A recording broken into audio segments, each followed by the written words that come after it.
आज ही Doubtnut app download करें। Doubtnut पर होगा अब आपके सभी मैथ्स, केमिस्ट्री, फिजिक्स और बायोलॉजी डाउट्स का सफाया। बस अपने क्वेश्चन की फोटो खींचो, उसे क्रॉप करो और तुरंत वीडियो सॉल्यूशन पाओ। Download now. इस वीडियो में हम लोग देखेंगे कि हम लोग रेसिस्टेंस को पैरेलल कॉम्बिनेशन में कब कहते हैं और फिर इनका इक्विवेलेंट रेसिस्टेंस कैसे कैलकुलेट करेंगे।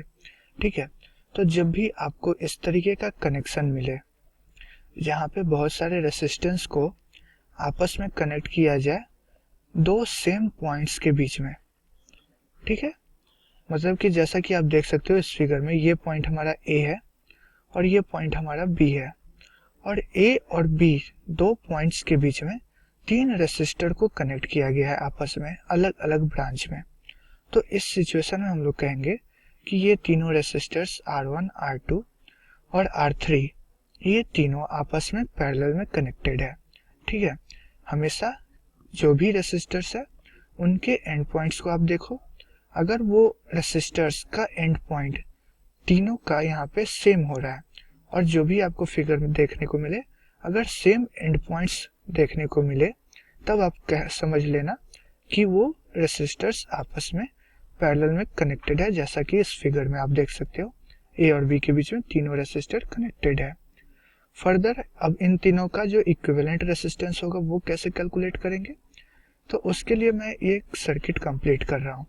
मैं क्या कर रहा हूँ, पॉइंट ए और बी के अक्रॉस एक सेल कनेक्ट कर रहा हूँ जिसकी ईएमएफ V है और ये आइडियल सेल है।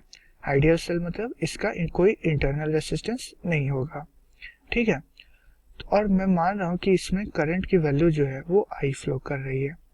ठीक है, इस पूरे सर्किट से जो नेट करंट है इस बैटरी से जो फ्लो कर रही है वो I है। तो हमें क्या देखने को मिलेगा कि जो इसका इक्विवेलेंट सर्किट होगा उसमें एक रेसिस्टेंस हम लोग कनेक्ट करेंगे जिसकी वैल्यू R इक्विवेलेंट होगी और उसके साथ हमारा कनेक्टेड होगा सेम पोटेंशियल डिफरेंस वाला सेल, यानी कि V वोल्टेज वाला सेल, और सेम करंट हमारा इस सेल से निकलेगा। तब जाके हम लोग कहेंगे कि ये R इक्विवेलेंट जो है वो एक्चुअली ये R1, R2 और R3 का इक्विवेलेंट होगा। ठीक है, तो हमें फर्दर एक चीज एनालाइज करना होगा कि A और B के बीच में जब ये तीनों रेसिस्टेंसेज कनेक्टेड है तो इसका मतलब क्या है कि तीनों रेसिस्टर्स के थ्रू जो पोटेंशियल डिफरेंस देखने को मिलेगा वो सेम होगा। क्यों? क्योंकि आप देखोगे कि यहाँ पे अगर करंट I पहुंच रही है तो ये करंट इस जंक्शन पे पहुंच के अलग अलग पार्ट में डिवाइड होगी। तो हो सकता है इसमें मैं मान लेता हूँ कि I1 फ्लो किया, इसमें I2 फ्लो किया और इसमें I3 फ्लो किया। अब चूंकि तीनों में सेम पोटेंशियल है और वो कैसे पता चलेगा, वो पता इसलिए चल रहा है क्योंकि पॉइंट ए और बी के बीच कनेक्टेड है तीनों रेसिस्टेंस, और जो VA माइनस VB होगा वो हमेशा सेम होगा तीनों रेसिस्टेंस के थ्रू, तीनों ब्रांच से आप देखो।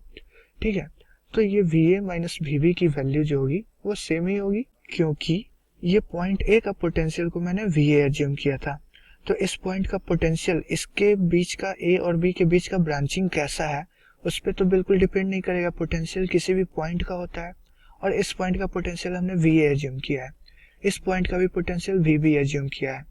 तो फाइनली जो VA माइनस VB होगा वो तो एक फिक्स्ड क्वांटिटी ही होगा ना। इसको आप दूसरे तरीके से भी देख सकते हो कि ये A और B के बीच में हमें यहाँ से क्या देखने को मिल रहा है कि एक बैटरी केबल कनेक्टेड है, एक सेल कनेक्टेड है A और B के बीच में।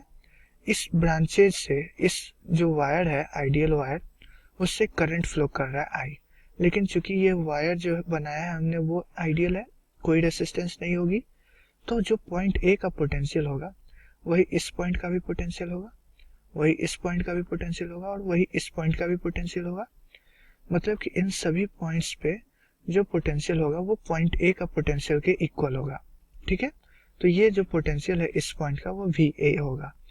सिमिलरली ये सिंपली एक वायर से कनेक्टेड है, आइडियल वायर से, तो इस पॉइंट का जो पोटेंशियल होगा वो VB होगा। अब आप इस सेल को कंसीडर करो, इस सेल के कारण पॉइंट B से V पोटेंशियल ज्यादा होगा पॉइंट A का। इसका मतलब कह सकते हैं कि VA minus VB is equal to V होगा। तो ये वैल्यू तो कांस्टेंट ही है ना, ये तो चेंज होने से रही, क्योंकि ये सेल का काम ही है कि एक कांस्टेंट पोटेंशियल डिफरेंस मेंटेन करना अपने एक्सटर्नल सर्किट के लिए। तो ये आप यहाँ से देख सकते हो कि ये जो VA माइनस VB है वो कैपिटल V के इक्वल होगा, यानी कि इस सेल के EMF के इक्वल होगा। EMF इसलिए बोल पा रहे हैं क्योंकि इस सेल की इंटरनल रेसिस्टेंस की वैल्यू 0 है। ठीक है, तो हमें यहाँ से क्या देखने को मिलेगा कि इन तीनों रेसिस्टर्स के थ्रू जो भी इंडिविजुअल पोटेंशियल ड्रॉप होगा वो VA माइनस VB के इक्वल होगा। क्यों? क्योंकि A और B के बीच में ही तो कनेक्टेड है हमारा R1। ठीक है, और यहाँ से करंट फ्लो कर रही है I1, तो हमारा जो I1 इंटू R1 है वो क्या हो जाएगा? वो हो जाएगा हमारा VA माइनस VB के इक्वल, और अल्टीमेटली ये वैल्यू V के इक्वल होगी। ठीक है, सिमिलरली आप तीनों ब्रांचिंग के लिए ये ऐसा लिख सकते हो, मतलब कि I2 इंटू R2 की वैल्यू भी V के इक्वल होगी। ये स्टेटमेंट हमने ओम्स लॉ से लिखा है। ठीक है, ओम्स लॉ क्या कहता है? किसी भी रेसिस्टर के through potential difference current into resistance के इक्वल होगा। तो ये पोटेंशियल डिफरेंस था और ये करंट इंटू रेसिस्टेंस था।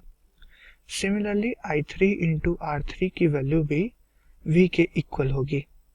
तो यहाँ से आप क्या लिख सकते हो? I1 इज इक्वल टू लिख सकते हो V by R1। Similarly I2 is equal to आप क्या लिख सकते हो? V by R2।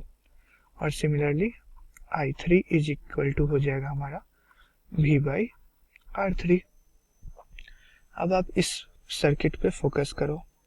इस सर्किट में हम लोग क्या देख रहे थे कि इस पॉइंट A पे टोटल करंट I जा रहा था, पहुंच रहा था, और टोटल आउटगोइंग करंट जो है वो I1 plus I2 plus I3 है। इसका मतलब क्या हुआ कि I is equal to I1 plus I2 plus I3 होगा। तो यहाँ से आप देख सकते हो I1, I2 और I3 की वैल्यू आपने निकाल लिया है। तो ये हो जाएगा ये वैल्यू। ठीक है, ये I की वैल्यू हो गई। अब यहाँ से फर्दर आप सॉल्व कर सकते हो, सिंप्लीफाई कर सकते हो। V कॉमन हो रहा है, तो ये वैल्यू हो गई 1 by R1 plus 1 by R2 plus 1 by R3, ये हो जाएगी। तो यहाँ से इसको फर्दर अगर सॉल्व करते हैं तो ये क्या हो जाएगा? V इज इक्वल टू आ जाएगा I divided by 1 by R1 plus 1 by R2 plus 1 by R3। ये हो जाएगी हमारी फाइनल इक्वेशन, वोल्टेज, करंट और रेसिस्टेंस का रिलेशन। अब हमने यहाँ पे इक्विवेलेंट सर्किट को इस तरीके से माना था, तो इस सर्किट से आप क्या कह सकते हो कि जो V होगा वो I इंटू आर इक्विवेलेंट के इक्वल होगा। ठीक है, और यहाँ से हमने क्या निकाला इस इक्वेशन में कि ये V जो है I into 1 by 1 upon R1 plus 1 upon R2 plus 1 upon R3 है। तो फाइनली इन दोनों इक्वेशन से हमें मिला कि जो R इक्विवेलेंट होगा वो हो जाएगा हमारा 1 by R1 plus 1 by R2 plus 1 by R3। और इसको सिंपली इस लैंग्वेज में लिख सकते हो कि 1 बाई R इक्विवेलेंट जो होगा वो होगा हमारा 1 by R1 plus 1 by R2 plus 1 by R3। तो ये हमारा मेन रिलेशन आ गया रेसिस्टेंस का कॉम्बिनेशन का इन पैरेलल। ठीक है, जब भी पैरेलल में कॉम्बिनेशन हो तो आप रेसिप्रोकल, जो आर इक्विवेलेंट का रेसिप्रोकल होता है वो समेशन होता है इंडिविजुअल रेसिस्टेंसेज का रेसिप्रोकल का। ठीक है, तो ये हमें इंडिविजुअल रेसिस्टेंस से हम लोग आर इक्विवेलेंट कैसे निकालेंगे अगर उन इंडिविजुअल रेसिस्टेंस का पैरेलल कॉम्बिनेशन हो, तो हमने ये फॉर्मूला देखा। ठीक है, तो ये फॉर्मूला हमेशा आप याद रखोगे। यहाँ पे मैंने 3 रेसिस्टर के लिए किया था, अगर केवल 2 रेसिस्टर पैरेलल में रहता तो ये वाला टर्म नहीं होता, केवल 2 ही टर्म होता, 1 by R1 plus 1 by R2। ठीक है, वैसे 4 रेसिस्टेंस रहता तो एक और टर्म जुड़ जाता। तो इस तरीके से आप फर्दर सॉल्व कर सकते हो। तो इस वीडियो को यहीं पे एंड करते हैं। क्लास 6 से 12 से लेके नीट, IIT, जेई मेंस और एडवांस के लेवल तक 10 मिलियन से ज्यादा स्टूडेंट्स का भरोसा। आज ही डाउनलोड करें डाउटनेट ऐप या व्हाट्सएप कीजिए अपने डाउट्स 8400 400 400 पर।